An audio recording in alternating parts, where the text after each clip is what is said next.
Bonjour et bienvenue sur cette webconférence commune entre l'ADI, que je vais vous présenter dans quelques instants, et puis l'URSSAF, qui vont se présenter juste après. J'imagine que vous connaissez déjà, mais qui vont aussi présenter plus en détail juste après. Voilà. J'espère que tout le monde entend bien, nous voit bien. J'espère qu'il n'y a pas de problème technique, que tout fonctionne. Et si ça vous va, bah, écoutez, on peut lancer du coup la présentation de l'ADI. Alors là, je ne vois pas si le support est projeté. Je trouve qu'il a disparu.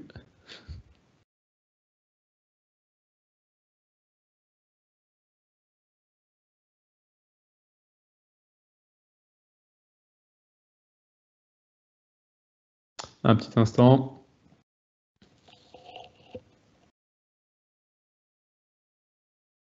Le voilà. Très bien. Donc je vais vous présenter aujourd'hui l'association qui s'appelle ADI, A-D-I-E. Et c'est une association qui existe depuis environ 35 ans. Et c'est une association, en gros, qui souhaite et qui défend l'idée que chacun puisse devenir entrepreneur. Vraiment, tout le monde. Même ceux qui n'ont pas forcément de capital de démarrage, même ceux qui n'ont pas forcément de diplôme, de réseau, tout ça.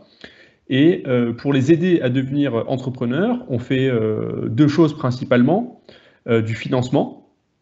Donc on fait ce qu'on appelle des microcrédits. Donc ce sont des petits prêts pour financer votre activité. Et puis on fait de l'accompagnement pour vous aider dans tous les domaines. Voilà, quand on est entrepreneur, il y a beaucoup de sujets à avoir en tête, donc pour vous accompagner là-dessus. Donc je vais détailler un petit peu plus tout ça. Et puis on a une autre mission qui est de plaidoyer.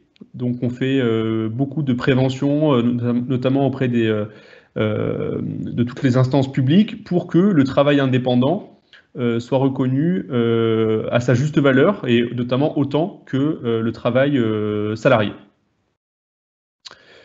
Voilà, on peut passer à la prochaine page.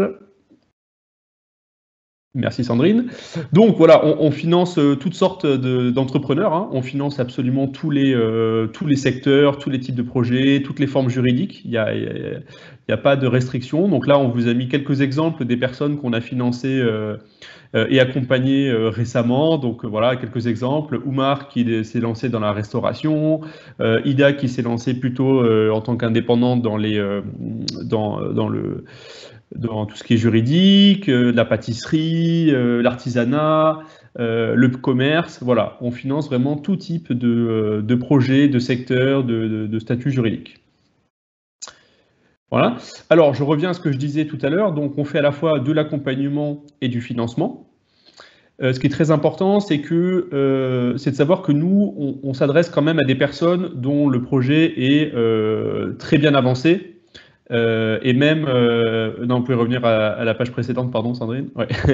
À des personnes qui sont déjà bien avancées sur leur projet, donc pas des gens qui sont uniquement au stade de l'idée. On s'adresse à des personnes qui savent quand même précisément ce qu'ils veulent faire et qui sont, on va dire, quasiment prêtes à se lancer. Donc pour ces personnes-là, on peut voilà, un peu évaluer le projet, vous dire si tout est bon, vous aider à le finaliser éventuellement. Et si ce n'est pas le cas, on peut vous orienter vers des partenaires qui vont vous aider pour avancer un peu plus sur votre projet. Ensuite, on fait du financement. Je vais y revenir juste après. Et après le financement, donc pour les personnes qui sont déjà financées, qui sont déjà lancées, on va pouvoir vous accompagner sur du commercial, sur de l'administratif, sur du juridique, sur du financier, et tout ça gratuitement. Voilà, donc dès que vous êtes client chez nous, donc dès que vous avez pris un microcrédit chez nous, vous allez pouvoir bénéficier de tout cet accompagnement-là gratuitement pendant toute la durée de votre prêt. On peut passer à la page suivante. Donc, le prêt. Donc, on peut prêter jusqu'à 12 000 €. D'accord ? En fait, ce qui se passe concrètement, c'est que nous, on emprunte l'argent auprès des banques et ensuite, on vous le prête à vous. Ensuite, vous nous remboursez sur une durée de 6 à 48 mois et nous, on rembourse les banques derrière. Voilà, donc c'est ce système-là. Voilà, on s'adresse principalement à des personnes à qui la banque ne va malheureusement pas dire oui. Voilà, on s'adresse surtout aux personnes qui sont exclues, on va dire, des prêts bancaires classiques.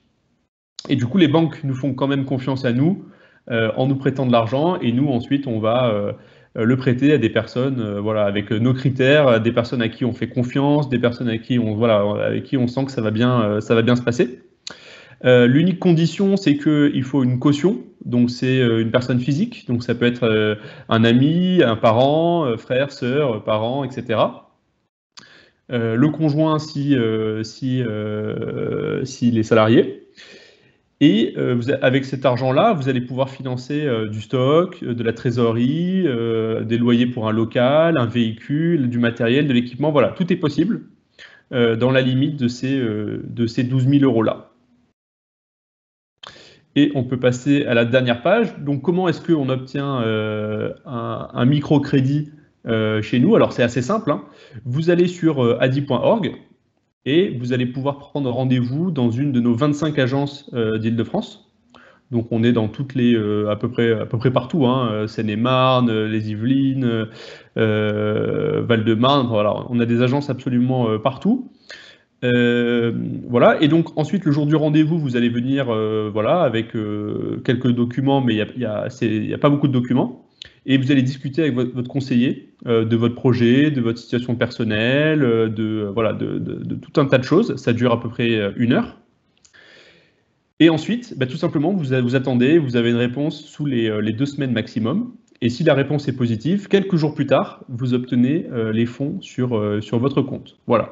Donc c'est un processus qui est assez rapide et qui mobilise, on va dire, peu de choses. Voilà, on demande juste quelques documents du style les relevés de compte, les documents sur votre entreprise si elle est déjà créée. Et puis voilà, d'éventuels autres documents supplémentaires, mais généralement c'est léger, on ne demande pas de gros documents comme les banques peuvent le demander. Voilà, c'est tout. J'ai fait court, comme ça, s'il y a des questions, vous pouvez... voilà, n'hésitez pas en tout cas.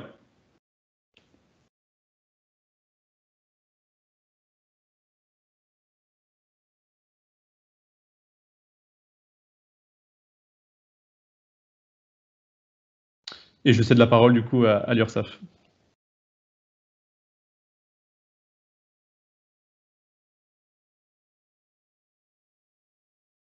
Alors, bonjour à tous. Donc, bienvenue tout d'abord à ce webinaire sur la thématique « Auto-entrepreneur, nos conseils pour bien démarrer votre activité ». Je suis Annie Giton, chargée de la relation cotisant à l'URSSAF Île-de-France, et je serai accompagnée aujourd'hui de Sandrine Da Silva, chargée de la relation cotisant à l'URSSAF Île-de-France également. Nous allons donc aborder les différents sujets suivants.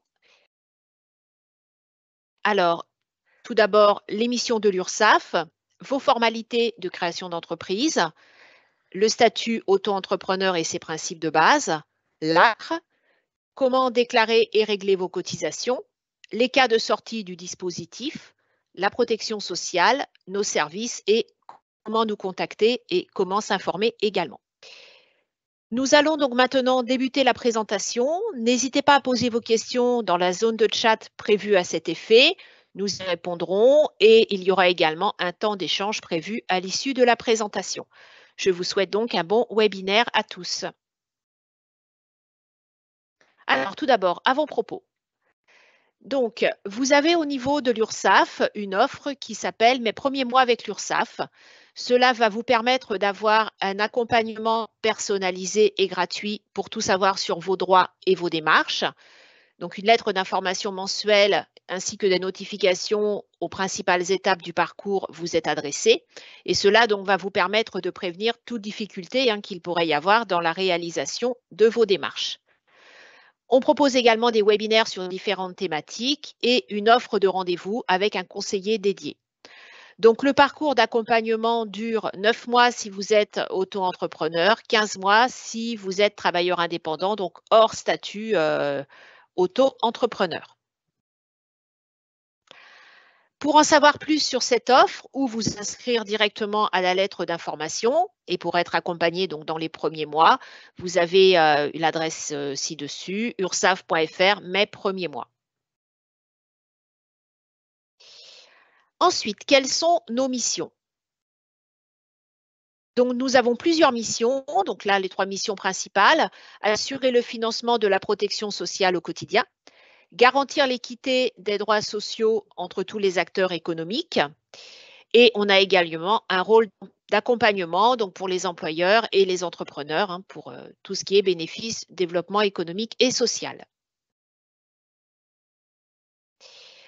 Alors, on va rentrer un petit peu plus dans le détail donc au niveau du financement de la protection sociale. Donc, l'URSSAF collecte les cotisations sociales de tous les indépendants et des employeurs. Donc là, on a mis quelques chiffres de ce qu'on a encaissé en cotisation en 2022.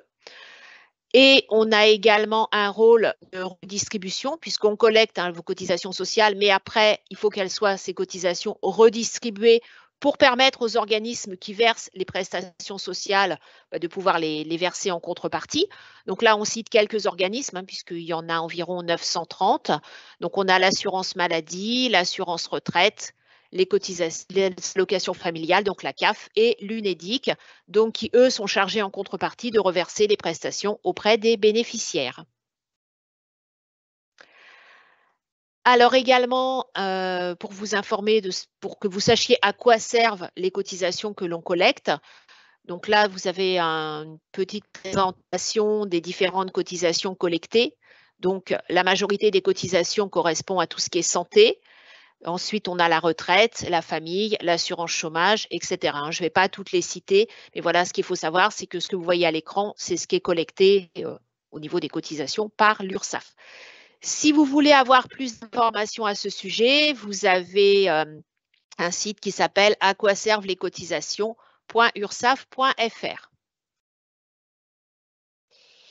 Alors, au niveau de l'accompagnement donc pour les employeurs et les entrepreneurs, cela va vous servir à vous informer sur les démarches et vos obligations sociales. Ça va simplifier également les démarches puisqu'il y a des services adaptés aux besoins de chacun. On a également un rôle de conseil et on a également un rôle de soutien pour les entreprises qui peuvent par moments se retrouver un petit peu en difficulté. Au niveau de la garantie des droits sociaux et de l'équité, donc tout d'abord la sécuriser, c'est prévenir donc en cas d'erreur ou d'anomalie pendant la période de déclaration, au niveau des déclarations de revenus, et également un rôle de contrôle. Au niveau URSSAF, on a tout un service qui s'occupe de contrôle, donc qui vérifie l'exactitude des déclarations et qui également prévoit de préserver les droits entre tous les salariés. On va maintenant passer aux formalités d'entreprise. Alors, quand vous avez le projet de faire votre création d'entreprise, la création se fait sur Internet. Aujourd'hui, vous devez remplir un formulaire de déclaration de création d'activité sur le site formalité.entreprise.gouv.fr. Donc, sur ce site, vous allez avoir le formulaire de création d'entreprise à remplir. Donc, il faut obligatoirement faire les démarches en ligne, remplir le formulaire pour que l'URSSAF soit informé, bien sûr, de votre création d'entreprise. Sur ce site, il faut également déclarer toutes les modifications qu'il peut y avoir dans votre activité. Ça peut être une modification de l'adresse de l'activité, ça peut être une modification de la nature d'activité. Vous pouvez très bien commencer une précédente activité et puis qu'il y a une modification qui arrive en route, voilà, vous changez de nature d'activité ou vous ajoutez une activité complémentaire également, ça peut être le cas aussi, et également les formalités de cessation d'activité. Donc, tout cela se fait sur ce site. C'est un organisme qui s'appelle l'INPI qui s'en occupe, INPI. Donc, c'est sur ce site qu'il faudra faire toutes les démarches de création, modification ou cessation. Suite à cela, il y a un enregistrement qui est fait et l'URSSAF et les autres organismes reçoivent la formalité de création d'entreprise et on peut à ce moment-là procéder à votre immatriculation.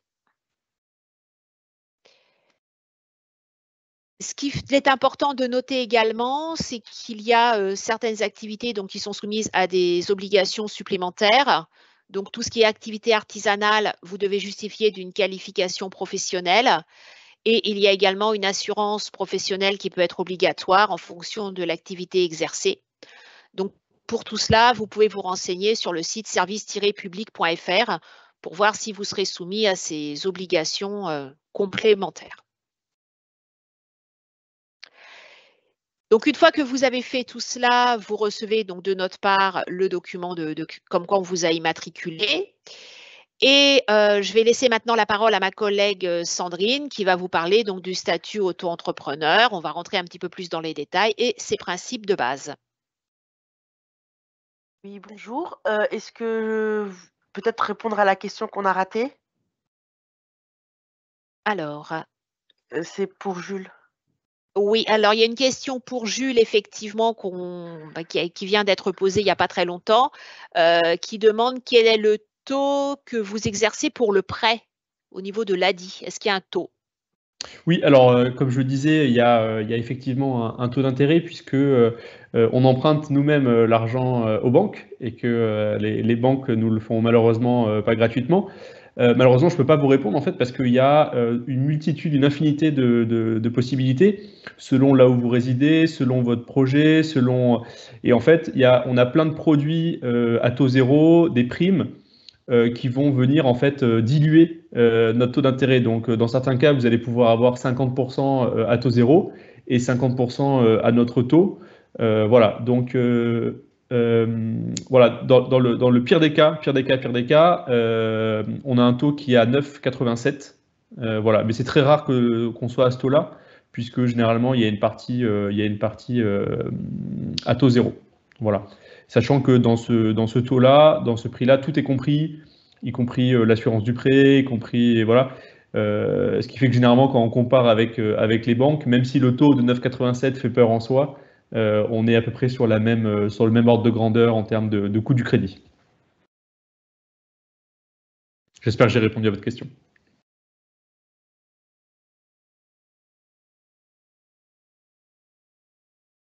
Alors Sandrine, je te laisse la parole pour la suite. Merci. Donc, les principes de base de l'auto-entrepreneur. L'auto-entrepreneur est un statut qui répond à des critères, notamment celui du chiffre d'affaires. Celui-ci va dépendre de l'activité exercée. Aussi, pour une activité de vente de marchandises, de denrées à emporter ou de consommables sur place, il est à 188 700 €. L'exception étant les locations meublées qui, lui, est rabaissé à 77 700. 77 700, c'est aussi le seuil pour les prestations qui relèvent du BIC, bénéfice industriel et commercial, et celui du BNC, bénéfices non commerciaux. Si jamais vous avez une activité mixte, quand on dit activité mixte, par exemple, le plombier qui va vendre le tuyau et qui va mettre en place le tuyau, ben, c'est ce qu'on appelle le mix, puisqu'il va y avoir de la vente de marchandises et de la prestation pour l'installation. Dans ces cas-là, le seuil maximal est toujours de 188 700 pour toutes les activités confondues, dont 77 700 pour la prestation de service. Il n'y a pas de franchise de TVA il y a de la franchise de TVA pour l'auto-entrepreneur, jusque 101 000 pour les ventes et 39 100 pour tout ce qui est prestations. Le principe de l'auto-entrepreneur, c'est je ne déduis aucune charge, je ne peux faire aucun amortissement. Donc, si votre activité va générer des frais et par exemple la location ou de l'achat, peut-être qu'il faudra revoir votre statut choisi. Un point très essentiel en première année qui peut après vous porter préjudice, surtout en troisième année quand vous êtes dans ce qu'on appelle un régime de croisière, c'est qu'il faut faire attention au prorata. La première année, votre chiffre d'affaires est proratisé. Qu'est-ce qu'on entend par prorata? On prend le chiffre d'affaires maximal autorisé, on le divise par 365 nombre de jours dans l'année et on le multiplie par le nombre de jours d'activité, samedi, dimanche compris. Donc, quand vous êtes dans une activité en année pleine, bah, le seuil ne change pas. Mais si, par exemple, vous commencez en fin d'année, il faut faire très attention. Si vous avez un encaissement qui est important, comme c'est proratisé, vous risquez de perdre en année 3, si vous avez 2 dépassements consécutifs, de perdre ce régime. Donc, c'est une notion qu'il ne faut pas oublier, surtout la première année. Les cotisations sociales et les contributions. Le calcul des cotisations se fait de façon périodique, donc soit tous les 3 mois trimestriels, soit mensuels. C'est un choix que vous faites à la création. Et ce choix éventuellement pourra être changé en cours de soit dans les 30 jours de la création, soit avec des dates précises qui vous seront probablement dites ultérieurement dans le PowerPoint. Mais on part du principe que quand vous choisissez une option mensuelle ou trimestrielle, c'est pour l'année. Donc, comment ça se passe? On applique un taux forfaitaire aux chiffres réalisés et le taux varie en fonction, bien sûr, toujours de l'activité exercée. Les cotisations et contributions sociales comprises dans le taux. Donc, vous avez l'assurance maladie, maternité et indemnité journalière, l'invalidité décès, les allocations familiales, la retraite et la CSG-CRDS.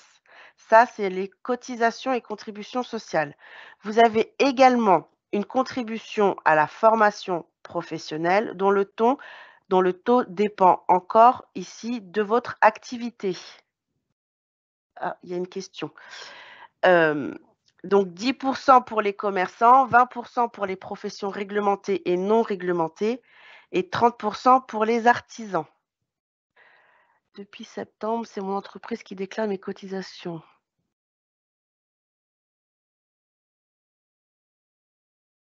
Alors, si vous êtes VDI avec un numéro SIRET, c'est à vous de le faire.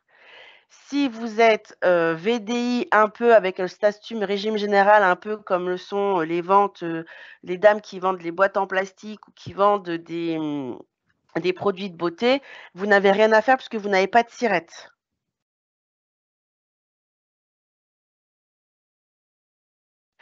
Tu peux passer les principes de base. Vous pouvez opter pour le versement libératoire de l'impôt sur le revenu. Qu'est-ce que ça veut dire? Ça veut dire qu'au moment où vous payez vos cotisations, on appliquera un taux libératoire qui fait que vous serez libéré de l'impôt l'année qui suit au moment de votre déclaration d'impôt. Cette option, elle se fait à la création de votre activité.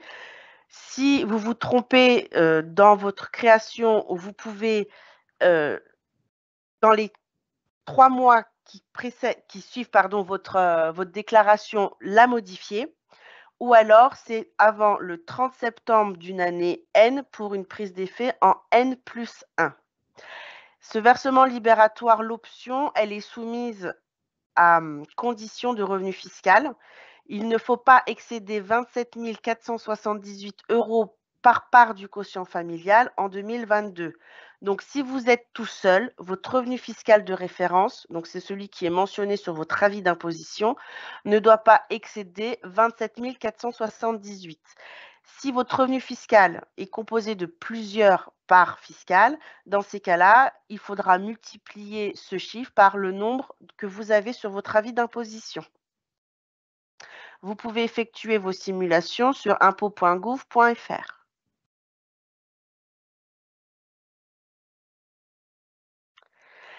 La cotisation foncière des entreprises, c'est un impôt, donc elle s'effectue la 2e année de l'activité.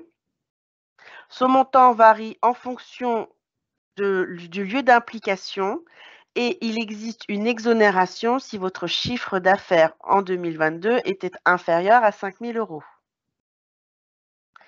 Pour en savoir plus sur cet impôt, nous vous invitons à vous rendre sur servicepublic.fr.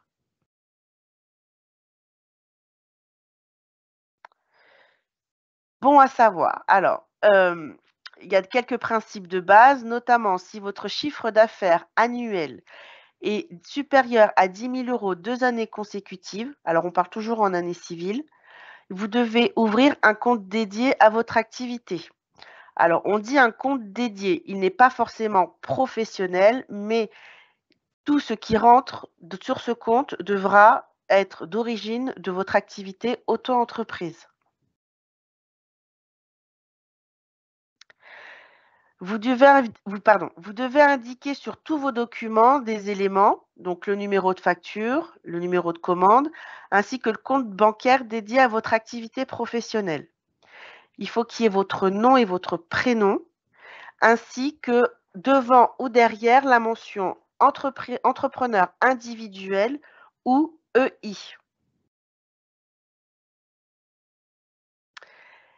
Si vous avez des clients particuliers, vous devez relever d'un dispositif de médiation qui permettra à vos clients d'y avoir accès gratuitement.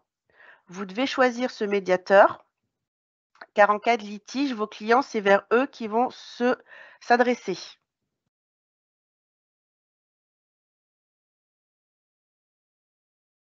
L'ACRE. Alors, quand vous créez votre auto-entreprise, vous pouvez bénéficier d'une aide à la création ou la reprise d'entreprise. C'est ce qu'on appelle l'ACRE. Cet dispositif, c'est une exonération des cotisations sociales qui vous permet de bénéficier, sur certaines conditions, un taux réduit jusqu'au 3e trimestre civil qui suit votre début d'activité. Alors, ça veut dire que si vous commencez le 1er janvier, toute l'année où vous exercez, vous aurez une activité exonérée avec un taux minoré. Si malheureusement vous commencez en cours d'année, là, il y a le calcul est différent. Si vous commencez le 2 avril, vous allez être exonéré donc les 3 premiers trimestres de l'année où vous commencez, plus le 1er trimestre de l'année qui suit. Si vous commencez en fin de trimestre, par exemple, on va dire que vous commencez le 30 mars, le 30 mars comptera comme un trimestre complet. Donc, votre exonération courra du 30 mars au 31 décembre.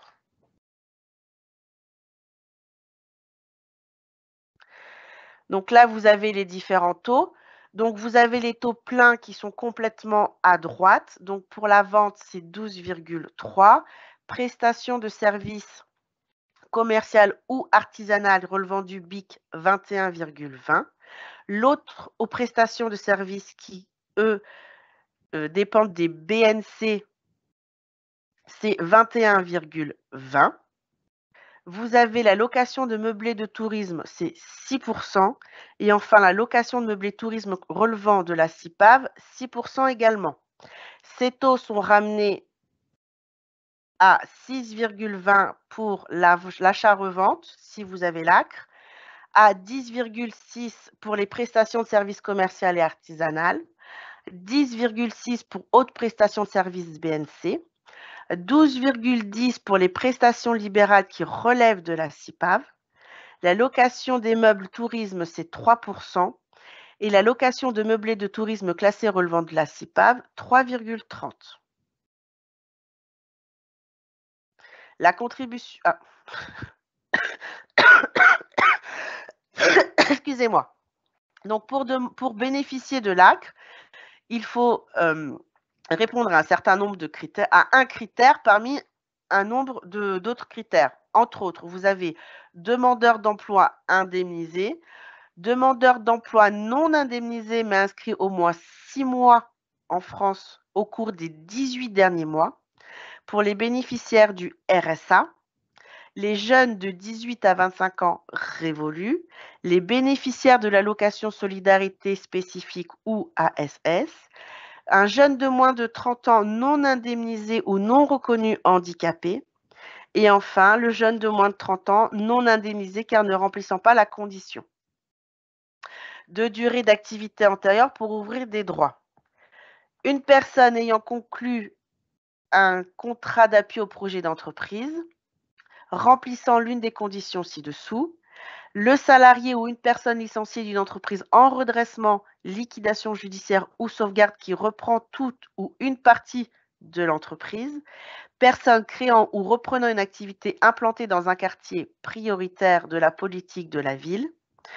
Ou enfin, le bénéficiaire de la prestation partagée d'éducation de l'enfant prépare. Donc, comment je bénéficie de mon ACRE? Pour ça, je dois aller sur le site www.autoentrepreneur.ursaf.fr et vous cliquez sur « Demande d'ACRE ».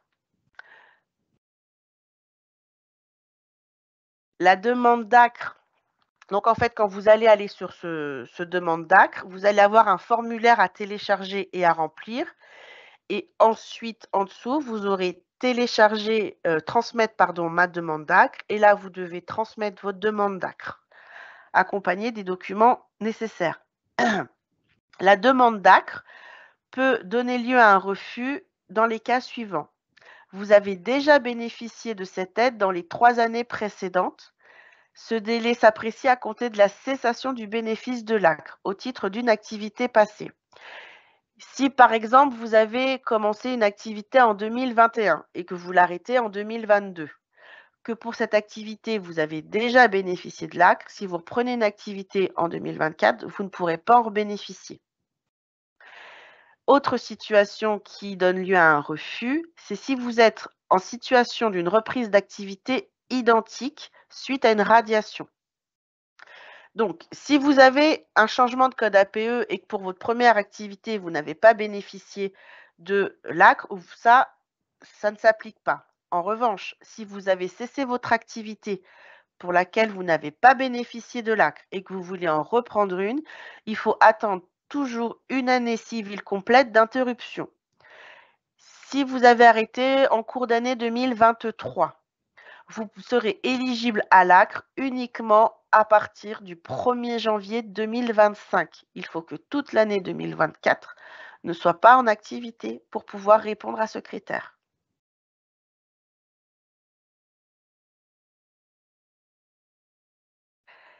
Découvrez l'épisode ACRE Quesaco sur notre podcast, pour tout savoir sur cette aide aux créateurs et repreneurs d'entreprises. Disponible sur toutes les plateformes.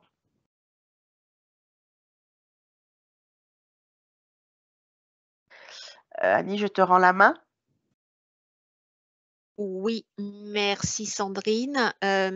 Alors avant qu'on enchaîne sur comment déclarer et régler vos cotisations, on a quelques questions que je vais te lire. Alors, on a quelqu'un qui pose la question. Peut-on envisager d'ouvrir un commerce, boutique de vente en détail avec le statut auto-entrepreneur ou n'est-il pas préférable d'ouvrir une entreprise individuelle?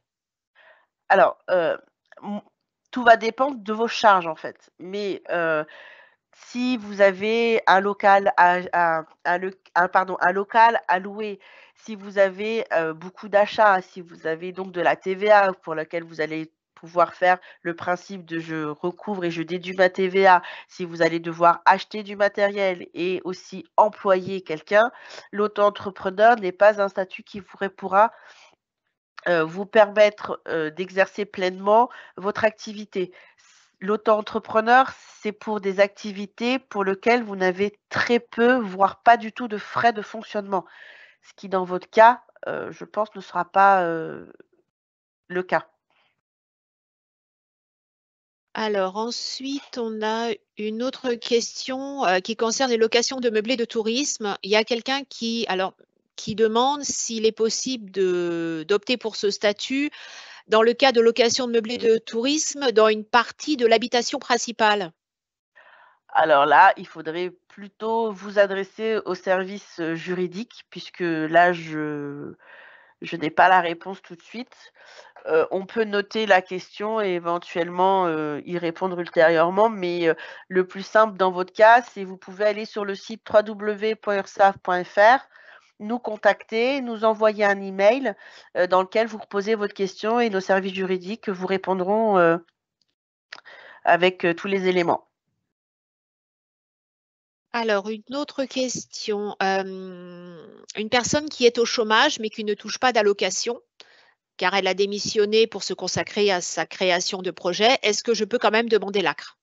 Alors, si vous remplissez une des autres conditions, oui, si par exemple vous êtes inscrit depuis, enfin, 6 mois au cours des 18 derniers mois, oui, vous pouvez. Vous remplissez une case.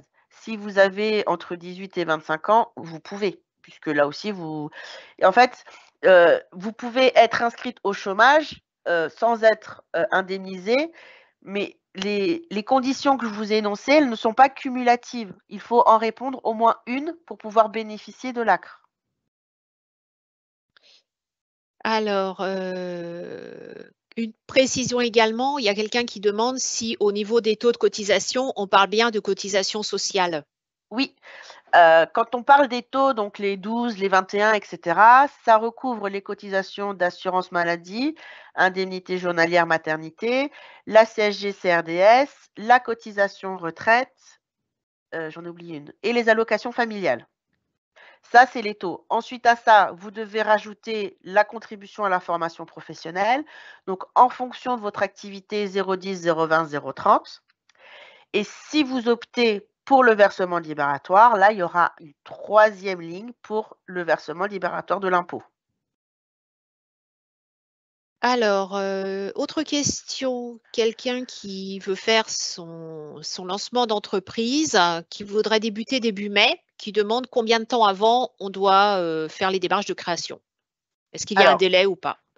idéalement, on dit que votre, toute déclaration, hein, peu importe l'objet, surtout en création, c'est 8 jours avant, que ça prenne effet, jusqu'à 8 jours après. C'est pour nous permettre, heu, de de de de créer les éléments pour votre activité.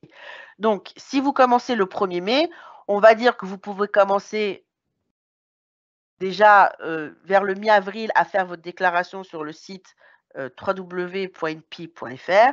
Idéalement, vous avez jusque 8 jours après, mais si vous le faites 10 jours après, c'est pas dramatique, mais plus tard vous allez mettre du temps à faire vos déclarations, plus tard vous allez avoir votre numéro SIRET et plus tard, en fait, vous allez pouvoir commencer à faire vivre cette activité.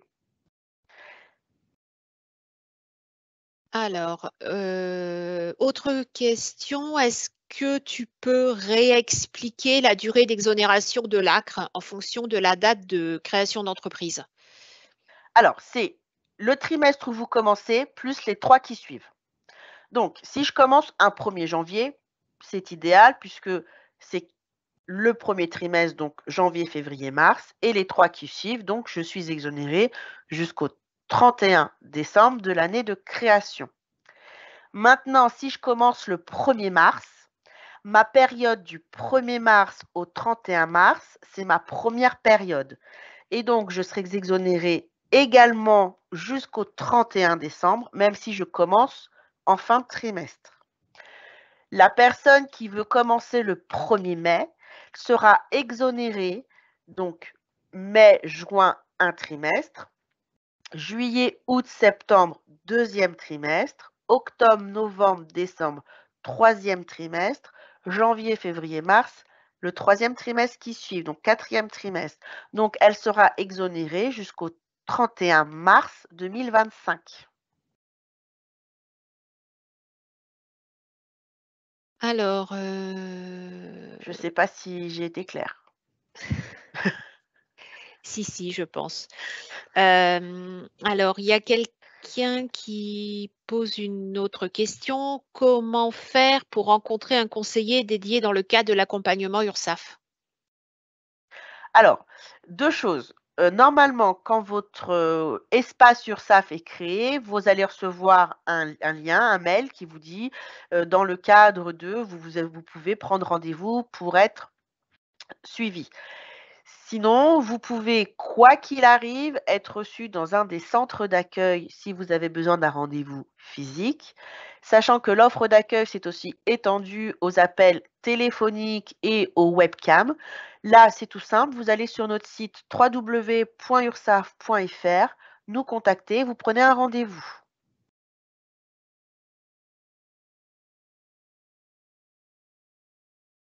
Alors, autre question, quelqu'un qui demande au niveau de l'auto-entreprise, quelles obligations il a envers les impôts en matière de déclaration? Alors, quoi qu'il arrive, même si vous prenez le versement libératoire de l'impôt, quand vous établissez votre déclaration fiscale auprès des services fiscaux, vous êtes tenu de mentionner le montant que vous avez réalisé. La seule chose, c'est qu'en fonction des options que vous avez choisies, ce ne sera pas la même case. Soit vous êtes auto-entrepreneur avec versement libératoire de l'impôt. Dans ce cas, vous remplissez cette case-là et votre chiffre d'affaires sera pris en compte, pour savoir dans quelle tranche d'imposition vous êtes, mais vous ne payerez pas d'impôt dessus. Alors que si vous n'avez pas opté pour le versement libératoire de l'impôt, vous remplissez une autre case et dans ces cas-là, ce seront les impôts qui calculeront l'impôt sur le revenu qui est dû en fonction de votre chiffre d'affaires. Ensuite, vous avez aussi, la fameuse contribution foncière des entreprises qui est recouvrée par le service des impôts. Alors, une dernière question, puis après on va reprendre, hein, le déroulé du diaporama. Personne qui demande comment faire pour bénéficier de la formation professionnelle? Alors là, vous avez, des centres, en fonction de votre, activité. Par exemple, si vous êtes une profession libérale, vous avez le FIFPL et si vous êtes artisan commerçant, il me semble que c'est l'AGFIS. Là, quand vous cotisez, au fonds, de la formation professionnelle en fin d'année, vous pouvez bénéficier donc d'une attestation qui dit que vous avez bien cotisé à ce fonds-là et sur cette attestation est mentionné l'organisme de formation auprès duquel il faut faire vos demandes. Merci Sandrine. Alors on prend une toute dernière question puisque c'est le sujet dont on vient de parler et après je continue la présentation. Quelqu'un qui demande quel est l'intérêt du versement libératoire? Alors, l'intérêt, ça vous est propre, hein. Déjà, le versement libératoire, c'est pas parce que vous y avez le droit que c'est bien pour vous, c'est des calculs à faire. C'est pour ça qu'on vous a mentionné, le site des impôts pour pouvoir faire vos estimations, pardon. Heu, L'avantage, c'est que si vous y bénéficiez, que vous préférez tout payer en un seul lieu, en fait, vous restez dans le principe: «Je paye tout à l'URSSAF et après je sais que je suis tranquille». C'est vraiment, dans le cadre de la simplification. Je paye mes impôts sur le revenu ainsi que mes cotisations et contributions sociales auprès d'un seul organisme, l'URSSAF. Ou vous pouvez très bien choisir de payer vos cotisations et contributions à l'URSSAF et de payer vos impôts auprès des services fiscaux. Les deux choix sont bons. Alors merci Sandrine. Je vais continuer donc la présentation. Donc on va voir maintenant, comment déclarer et quand régler vos cotisations.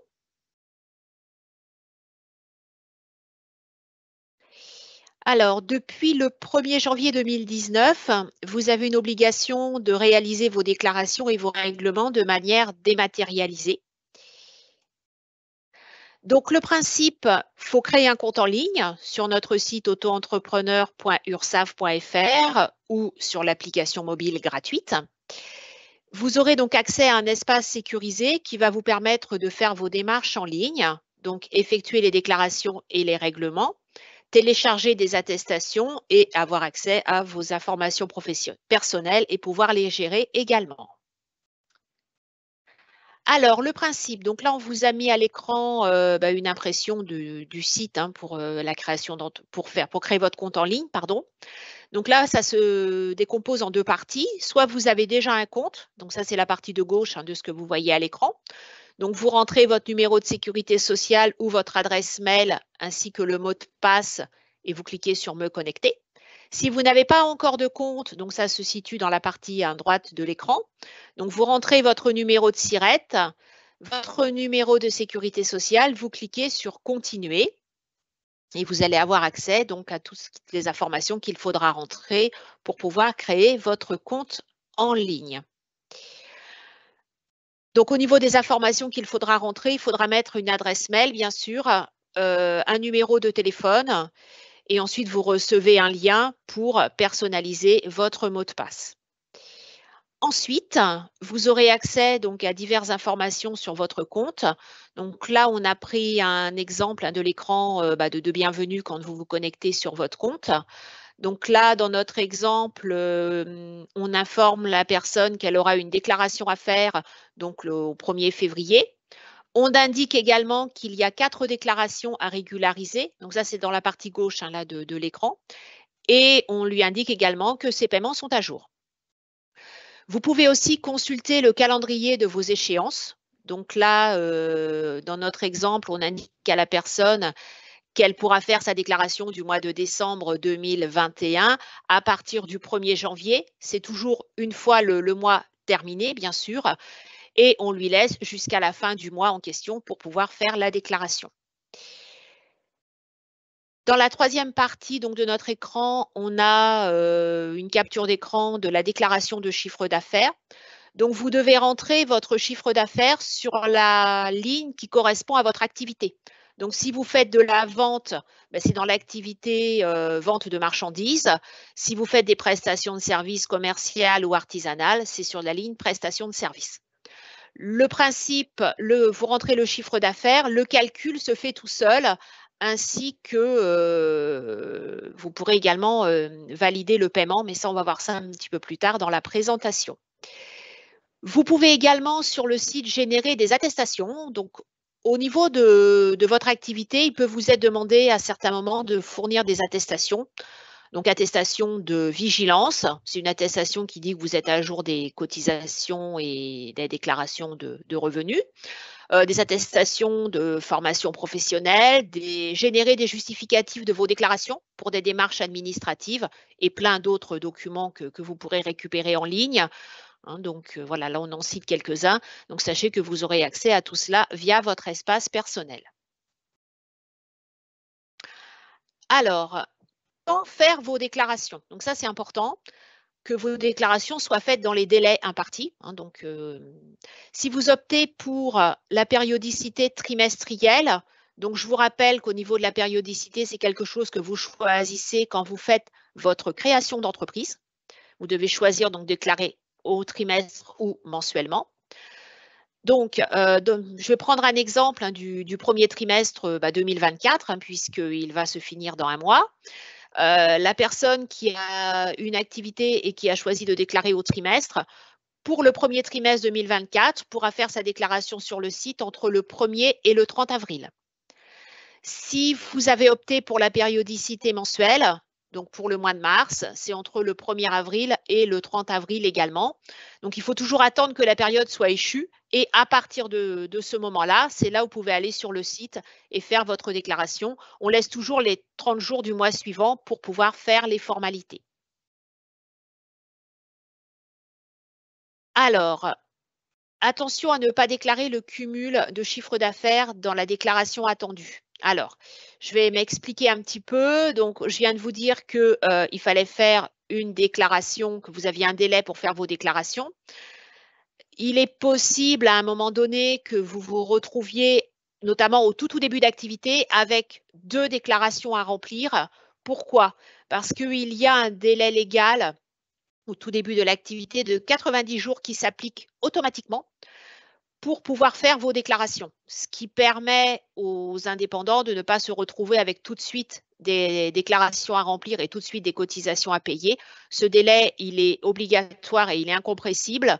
Donc, pour les gens qui déclarent au mois, par exemple, il est possible que vous vous retrouviez avec 2 voire 3 mois à déclarer en même temps. Il faudra bien faire une déclaration par mois et ne pas faire un cumul sur un seul mois. C'est important parce que sinon, vous allez vous retrouver avec un compte où il nous manquera des déclarations. Donc, bien une déclaration par période obligatoire. Ça, c'est très, très important. Alors, là, pareil, on a repris un petit exemple donc, de la déclaration. La personne, en l'occurrence, fait des prestations de services. Elle a donc indiqué son chiffre d'affaires sur la ligne prestations de services, donc 1 500 € en l'occurrence. Si vous avez des soucis ou vous avez besoin de documents complémentaires pour remplir les déclarations, vous avez un petit guide sur notre site autoentrepreneur.ursaf.fr.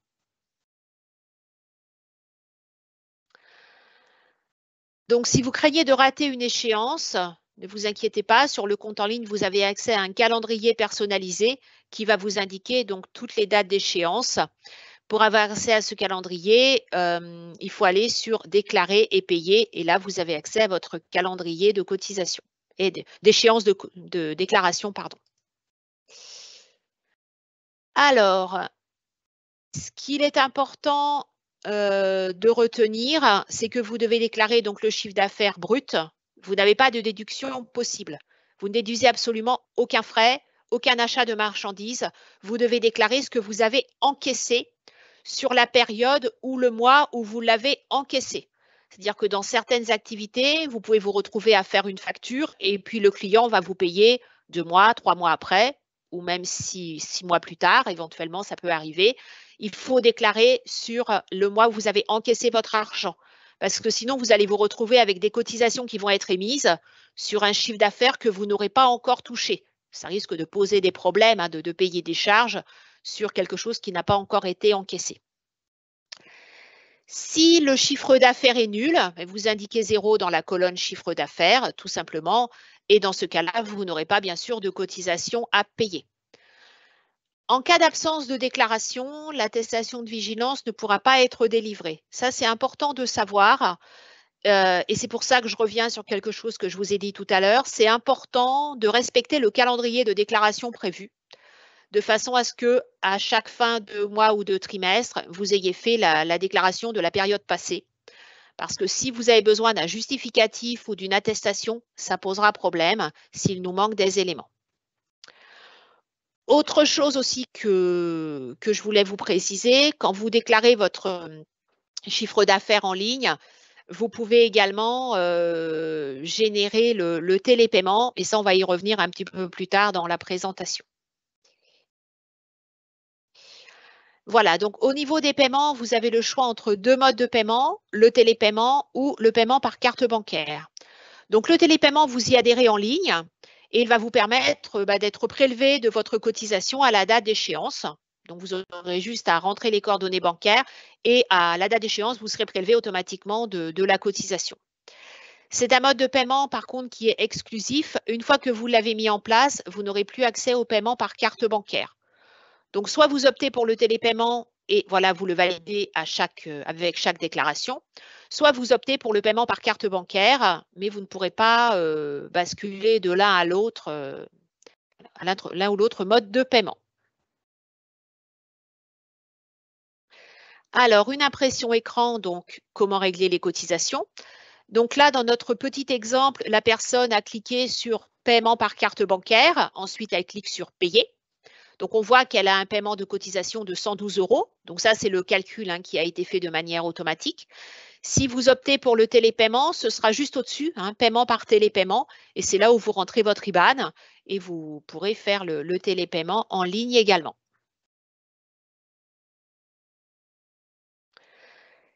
Quelques vidéos qui sont à votre disposition sur notre site YouTube, URSAF Île-de-France. Donc, vous avez des vidéos, comment payer et déclarer vos déclarations de chiffre d'affaires et payer vos cotisations. Et vous avez également des podcasts, seuls mais bien accompagnés, comment déclarer, paiement et mode d'emploi. Donc, tout ça est disponible sur les plateformes dédiées.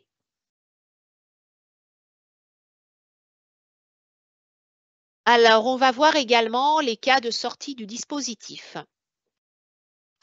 Alors, tout à l'heure, ma collègue vous a expliqué que quand vous faites votre création en auto-entrepreneur, vous avez des plafonds de revenus à ne pas dépasser.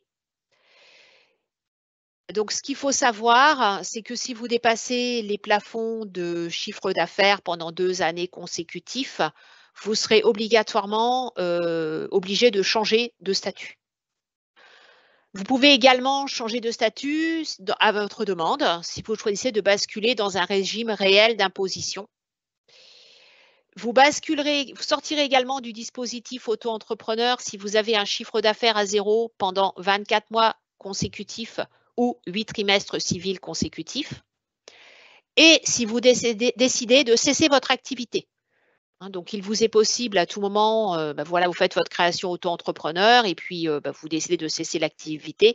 Dans ce cas-là, il faudra faire une formalité sur le site en ligne de l'INPI, comme on a vu au début du diaporama, pour remplir un document de cessation de votre activité, de façon à ce que l'activité soit radiée et que nous puissions enregistrer cette information sur nos bases.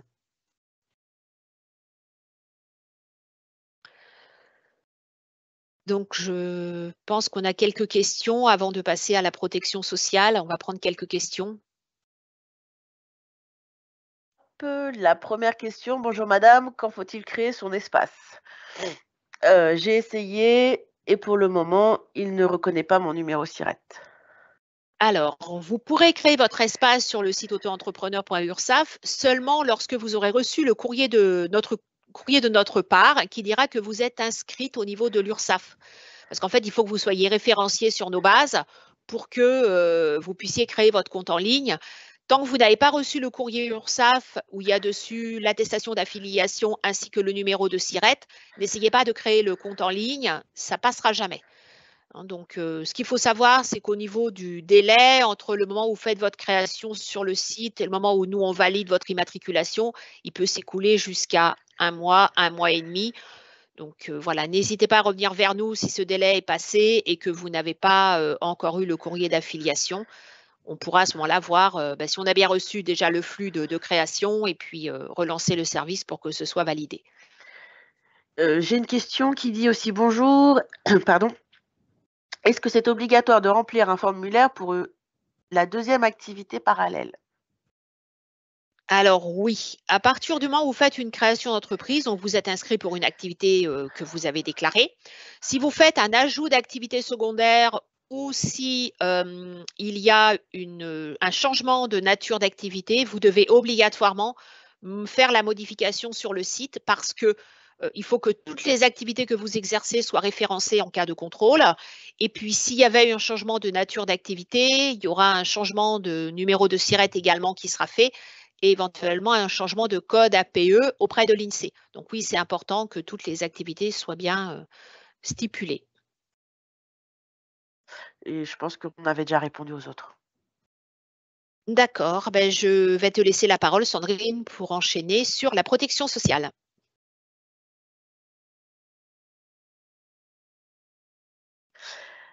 Donc, vos interlocuteurs, au niveau de l'URSSAF, on s'occupe des recouvrements, donc c'est nous qui prenons en charge le recouvrement des cotisations, mais en fonction de votre activité et de votre groupe professionnel, les interlocuteurs peuvent changer. Donc, en matière de santé, si vous êtes artisan, commerçant ou profession libérale non réglementée, votre interlocuteur pour votre prestation santé, ce sera la caisse primaire d'assurance maladie et le site, c'est amélie.fr.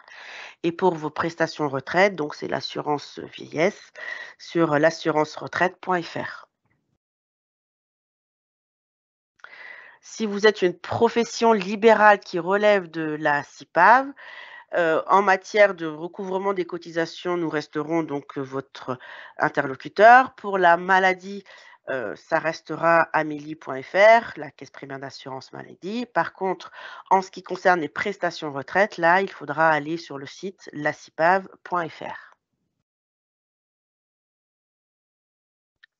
Nos services vous accompagner en cas de difficulté.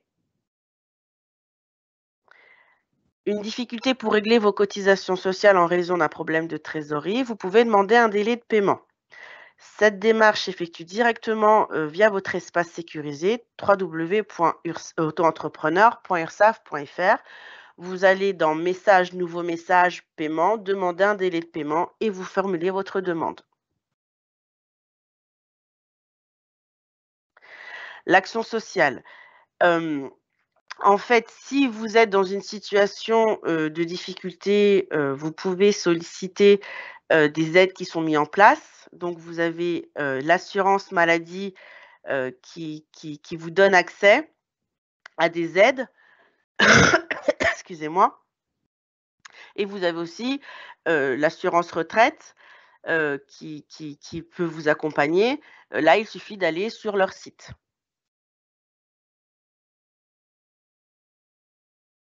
Vous avez l'action sociale du CPSTI. Donc, ce sont des aides financières pour répondre à des besoins. Là, vous faites votre demande également sur le site, sur votre site dédié, donc www.autoentrepreneur.ursaf.fr, pardon, et vous avez onglet Action sociale. Donc, c'est un formulaire qu'il faut remplir et fournir les justificatifs. Vous avez aussi sur notre chaîne YouTube une vidéo qui concerne l'action sociale. Vous guidez dans vos démarches. Alors, seul mais bien accompagné, donc là, on vous explique que, vous avez, à votre service des podcasts sur, nos différentes plateformes, qui sont à votre disposition, pardon, pour répondre à vos questions.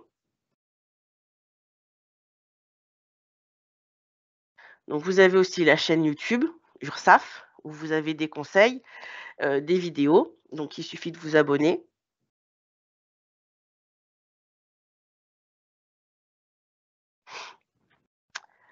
Vous avez le Webzine des entrepreneurs franciliens, donc vous avez des articles, des conseils et des agendas. Vous pouvez, nous retrouver, sur urstart-île-de-france.fr.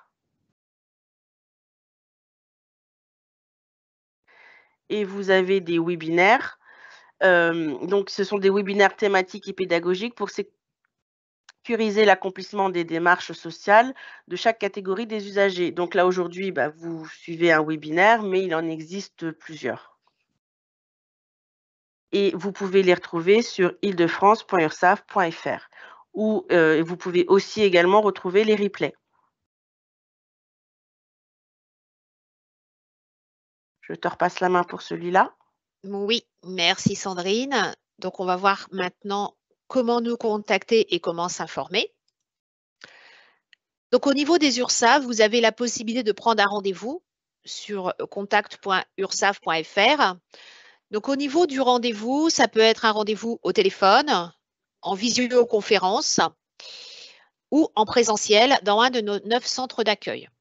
Donc, c'est vous qui choisissez le centre d'accueil d'Île-de-France que vous souhaitez. Vous pouvez vous rendre dans n'importe lequel et vous choisissez également le média et le créneau horaire. Donc, c'est vraiment quelque chose qui répond à vos besoins. Donc, vous êtes reçu dans le centre de votre choix et on répondra à vos questions ou à vos problématiques. Vous avez également la possibilité de vous informer. On a un service d'accompagnement des créateurs, www.ursaf.fr mes premiers mois. Vous pouvez également réaliser des simulations sur mon-entreprise.ursaf.fr, donc simulation sur les cotisations, bien sûr. Et puis, également, si vous voulez en savoir plus sur l'utilité de payer des cotisations, vous avez www.aquaservent-les-cotisations.ursaf.fr. Un petit rappel sur la chaîne YouTube, notre compte Twitter, les podcasts, l'URSTAT IDF et notre page LinkedIn. Alors, on est arrivé maintenant à la fin de la présentation. On va répondre à la suite des questions. Alors, je vais commencer et puis on va prendre avec ma collègue une question chacune à un tour de rôle. Donc là, il y a quelqu'un qui demande si on doit déclarer son URSSAF même si on n'a pas encore commencé son activité. Oui, vous devez remplir votre déclaration. Je suppose que ça concernait la déclaration de revenus, même si vous n'avez pas encore eu de revenus. À partir du moment où vous êtes immatriculé, vous devez déclarer donc dans ce cas-là 0, mais il faut absolument qu'il y ait une déclaration qui soit effectuée. Sinon, ça fera une déclaration manquante au niveau du compte. Donc, nous avons aussi une autre question qui concerne cette fois-ci la possibilité de payer nos charges selon un échéancier. Alors, dans le cas où vous payez de façon trimestrielle ou mensuelle, si vous parlez de cet échéancier-là, bah, c'est quand vous faites vos déclarations que vous payez. Si vous pensez à un échéancier dans le cadre d'une dette que vous ne pouvez pas payer et que vous voulez mettre en place, vous faites votre proposition et votre demande via votre espace URSSAF en ligne au www.autoentrepreneur.ursaf.fr. Vous nous expliquez que vous avez des difficultés de paiement. Vous nous dites: «Bah, je peux payer ma dette en 3, 4, 5 fois». Donc ensuite, on va prendre en charge votre demande. Nous vous enverrons un mandat CEPA pour pouvoir mettre en place un délai par prélèvement automatique et ensuite on vous dira: «On vous accorde un délai automatique de temps d'échéance d'un montant bien précis» et on vous dira que les prélèvements seront effectifs, bah, le 5, le 20 ou le 8 ou le 16 ou le 24 en fonction de votre activité. Et comment cet échéancier se met en place? Je pense que j'ai répondu aux 2 questions. Y a-t-il d'autres questions? Je ne crois pas. Ah, alors oui, si, il y a une autre question. Il y a quelqu'un qui demande, en micro-entreprise, on ne cotise pas à l'assurance chômage. Non, alors le chômage ne fait pas partie des cotisations obligatoires pour les micro-entrepreneurs, ce qui veut dire que vous ne générez pas de droit au chômage avec votre activité. Vous pouvez avoir éventuellement des droits au chômage parce que vous avez eu des précédents droits avec une activité salariée et vous ne les avez pas encore perçus. Donc dans ce cas-là, effectivement, il peut y avoir un droit qui reste ouvert. Ou alors, vous pouvez percevoir un droit au chômage en cotisant auprès d'un organisme privé. Il y a des organismes qui peuvent éventuellement générer une cotisation supplémentaire, bien sûr, à ce que collectera l'URSSAF, de façon à ce que vous ayez l'ouverture de ce droit. Donc, il faut vous renseigner auprès d'organismes privés qui font ce genre de choses. Mais nous, au niveau de l'URSSAF, ça n'existe pas dans les cotisations obligatoires que vous paierez. J'ai aussi une question, donc là, c'est pour un traitement de dossier particulier. Un monsieur qui a dû radier son activité parce qu'il s'est trompé de code APE, il en a ouvert une autre et il nous explique que sur son nouvelle activité, le code APE n'est pas le bon. Là, je vous inviterai à nous faire parvenir votre avis INSEE avec le bon code APE via votre espace sécurisé www.autoentrepreneur.ursaf.fr et pour qu'on puisse procéder tout simplement à la mise à jour. Alors, il y a une autre question, alors qui concerne Jules par contre, et qui arrive là, la personne demande si elle peut être accompagnée par l'ADI sans faire de microcrédit. Et est-ce qu'il y a des subventions par l'ADI à la place d'un microcrédit? Alors non, malheureusement, on a des ressources d'accompagnement assez limitées. Et du coup, on se focalise uniquement sur les personnes qu'on a financées. Et idem pour les primes, elles sont malheureusement liées à un microcrédit. Après, le microcrédit peut être très petit, hein, on commence à quelques centaines d'euros. Mais voilà, malheureusement, on est obligé de se focaliser uniquement sur les personnes qu'on finance, puisque c'est notre cœur de métier. Merci. Tristan donc qui avait demandé pour l'échéancier, voulait savoir s'il peut payer sur 8 mois. Non, en fait, c'est vous faites votre déclaration trimestrielle ou mensuelle et vous payez à échéance. Alors, ensuite, quelqu'un qui demande, donc en étant auto-entrepreneur, alors, hop, je vais revenir dessus parce qu'il y a beaucoup de questions, du coup, j'ai un petit peu perdu la question. Alors, hop, descendre.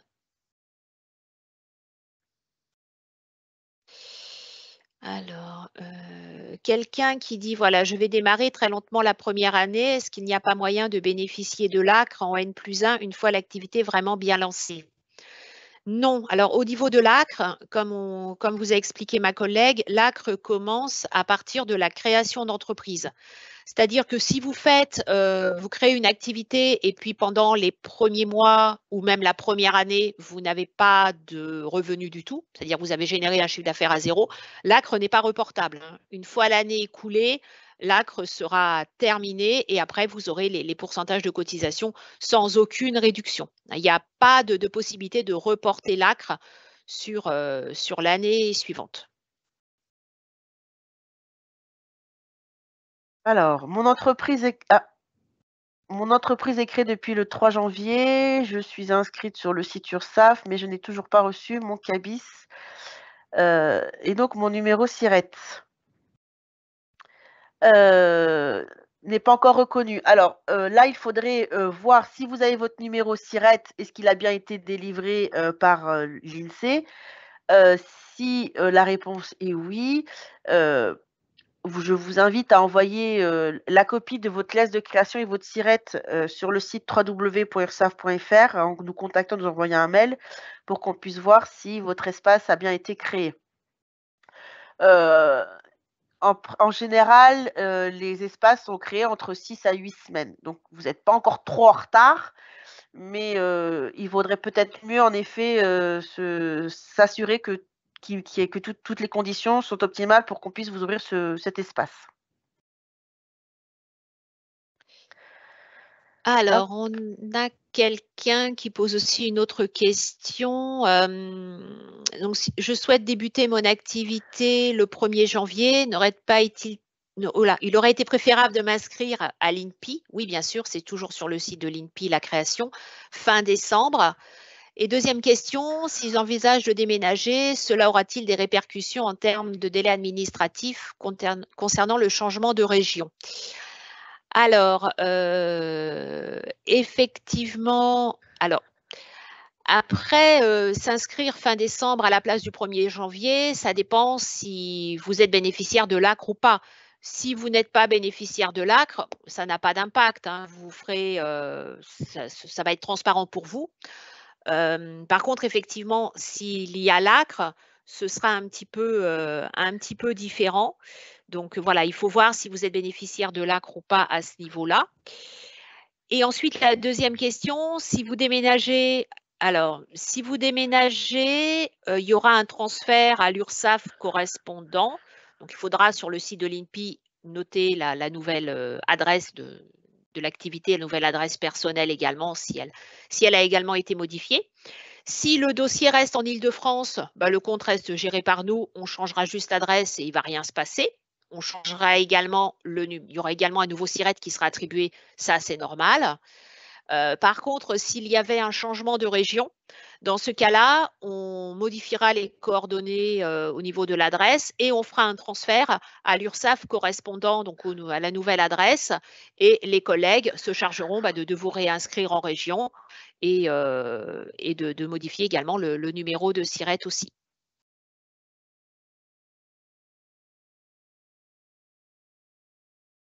Alors, mon entreprise est créée depuis le 3 janvier 2024. Je suis inscrite sur le site URSSAF. Ah non, ça, je crois qu'on l'a déjà répondu. Alors, attendez, hop, publier.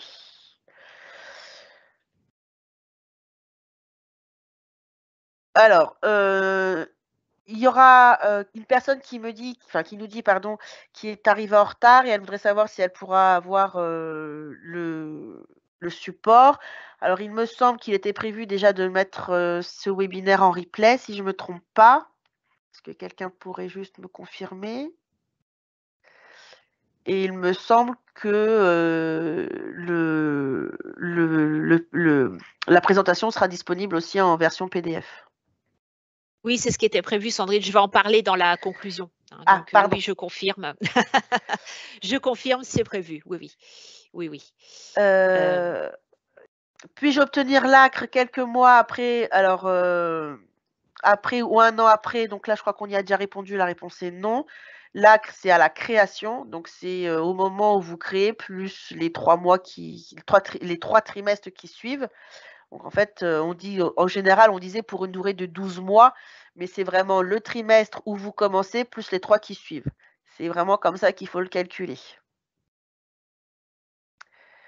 Une question pour Ladi. Comment retrouver les informations sur les prêts disponibles et les taux? Alors, pour les informations disponibles, je vous invite à aller sur le site adi.org, donc adie.org, donc vous aurez toutes les réponses. Et puis pour le taux, ça sera à voir avec votre conseiller. Du coup, lorsque vous serez en rendez-vous, vous ferez une simulation et vous verrez un peu ce que ça donne, ce qui est possible de faire. Et voilà, ça pourra vous aider à vous décider. Alors, une autre question. Quelqu'un qui demande s'il doit déclarer ses impôts séparément ou si ça se passe sur l'espace personnel ou l'espace entreprise au niveau des impôts. Alors, au niveau des impôts, vous déclarez donc vos revenus habituels, hein, si je peux dire. Et sur le site des impôts, ce sera sur votre espace personnel. Il y aura une déclaration complémentaire qui sera jointe, qui s'appelle le formulaire 2042C Pro. Donc, il y aura ce formulaire qui sera indiqué et il faudra indiquer dessus votre chiffre d'affaires en tant qu'auto-entrepreneur. Donc, c'est pareil, hein, même principe que pour nous. S'il n'y a pas eu de chiffre d'affaires, vous déclarez 0 parce que les impôts auront eu connaissance que vous avez une activité en tant qu'auto-entrepreneur. Donc, il faudra bien reporter le chiffre d'affaires indiqué. Et puis, les impôts, après, vont calculer votre impôt sur le revenu par rapport à l'ensemble de vos revenus. Hein. Alors, attention, quand vous remplissez la déclaration au niveau des impôts, il faudra bien remplir sur la ligne chiffre d'affaires avec ou sans le versement libératoire. Parce qu'on vous a expliqué tout à l'heure hein, que vous pouviez prendre l'option du versement libératoire, ce qui permet d'étaler le paiement de votre impôt sur l'activité auto-entrepreneur dans l'année. Mais par contre, au niveau des impôts, pour remplir la case au niveau de la déclaration, ce n'est pas la même selon si vous avez pris le versement libératoire ou pas. Donc, bien faire attention par rapport à cela. Et si vous avez peur de vous tromper au niveau des impôts, n'hésitez pas à les contacter au moment de faire la déclaration pour qu'ils puissent vous aiguiller, pour que vous remplissiez bien la bonne case et qu'il n'y ait pas de soucis à ce niveau-là.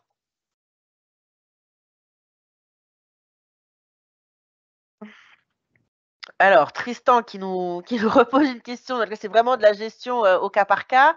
Alors, ma collègue vous a parlé du délai de carence de 90 jours, donc c'est normal qu'en créant votre activité au 1er janvier, vous n'ayez pas de déclaration attendue avant le mois de mai, puisque que vous soyez mensuel ou trimestriel, en fait, c'est là qu'on vous dit qu'il faudra faire très attention, puisque si vous êtes trimestriel, il faudra faire la déclaration donc, du 1er trimestre décalé et ne pas oublier de faire celle du 2e. Si vous êtes mensuel, il faudra bien faire janvier, février, mars, avril, une déclaration à chaque fois et en l'absence de revenus, bien mettre la déclaration à 0. Et ensuite, ça va s'afficher au fur et à mesure. Là, aujourd'hui, on ne va pas vous demander de nous faire des déclarations si on n'a pas dans le futur, en fait. On ne travaillera pas dans le futur. Alors, on a également une question de Wassim concernant l'ACRE. Donc, cette personne demande si on n'y a droit qu'une seule fois à la première auto-entreprise ou si c'est possible de le laisser si on envisage d'ouvrir une entreprise plus importante pour avoir de meilleures réductions. Alors, ce qu'il faut savoir, si vous êtes auto-entrepreneur et que vous avez l'ACRE, l'ACRE est attribué pour ce statut auto-entrepreneur. Si pour X raison, vous changez de statut pendant l'année de l'ACRE déjà, l'ACRE n'est pas reportable, hein, c'est-à-dire que vous décidez de ne plus être auto-entrepreneur parce que ce statut ne vous correspond pas. Voilà.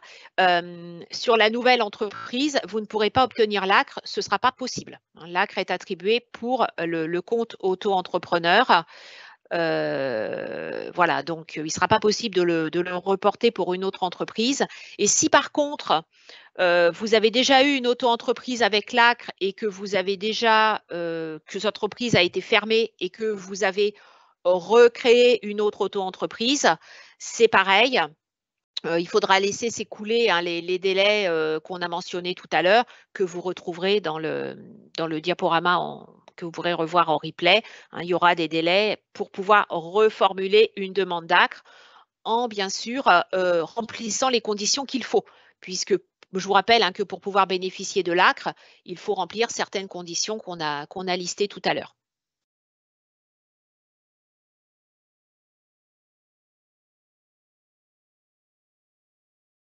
Voilà, j'avais vu. Alors, pour prendre rendez-vous sur le site de l'URSSAF, si vous n'êtes pas encore cotisant, que vous êtes ce qu'on appelle un prospect, il suffit de cliquer sur l'espace Je n'ai pas de numéro. Et dans ces cas-là, il faudra mentionner votre département. Alors, on a une question également de quelqu'un qui demande s'il y a des conditions particulières pour ouvrir une entreprise dans tout ce qui est service à la personne. Alors, nous, au niveau URSSAF, ça fonctionne exactement comme ce qu'on vient de présenter en matière d'affiliation, de cotisation.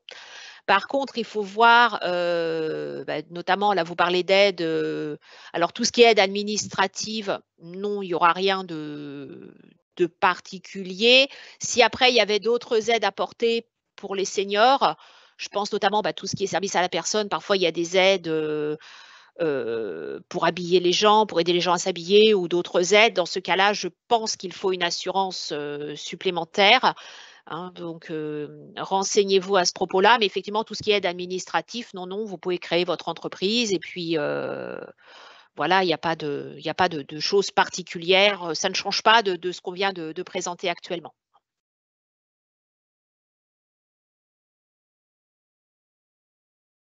Alors, qui nous envoie le CABI, c'est quand, dès lors que bon, je pense que c'est surtout pour l'obtention du CABIS. Donc, le CABIS n'est pas quelque chose d'obligatoire. Il faut savoir que seules les activités commerciales et artisanales en ont un. Pour ça, vous pouvez l'avoir sur les sites du greffe du tribunal de commerce. En revanche, si vous allez sur le site de l'INSEE, vous aurez toujours ce qu'on appelle un avis de situation où votre nom, prénom, adresse d'exercice ainsi que le SIRET et le code d'activité seront mentionnés. Si vous êtes une profession libérale non réglementée ou une profession libérale réglementée, vous n'aurez pas de CABIS. Et je pense que je vais te laisser conclure puisqu'il est 12h24, bientôt l'heure de la fin. Oui, merci Sandrine. Alors, on arrive maintenant bien sûr à la fin de notre présentation. J'espère qu'on a répondu à vos attentes et à vos questions. Merci d'avoir participé à ce webinaire. Donc, vous allez avoir le lien pour pouvoir le revoir tranquillement en replay chez vous. Voilà, vous pourrez revoir toute cette présentation. N'hésitez pas bien sûr à nous suivre sur les différents réseaux sociaux que nous avons, Twitter, les tutos sur YouTube et la chaîne LinkedIn. Merci de votre participation. Je vous souhaite une bonne journée à tous. Je ne sais pas si Jules veut faire une petite conclusion également pour la partie ADI. Oui, je vous invite à aller du coup sur le site adi.org, et là vous aurez toutes les informations et puis deux manières de prendre contact avec nous, par téléphone et par un petit assistant chatbot. Voilà. Merci. Je vous souhaite une bonne journée à tous, un bon lancement de création d'entreprise et puis n'hésitez pas à revenir vers nous en cas de questions dans le futur. Je vous souhaite une bonne journée. Au revoir.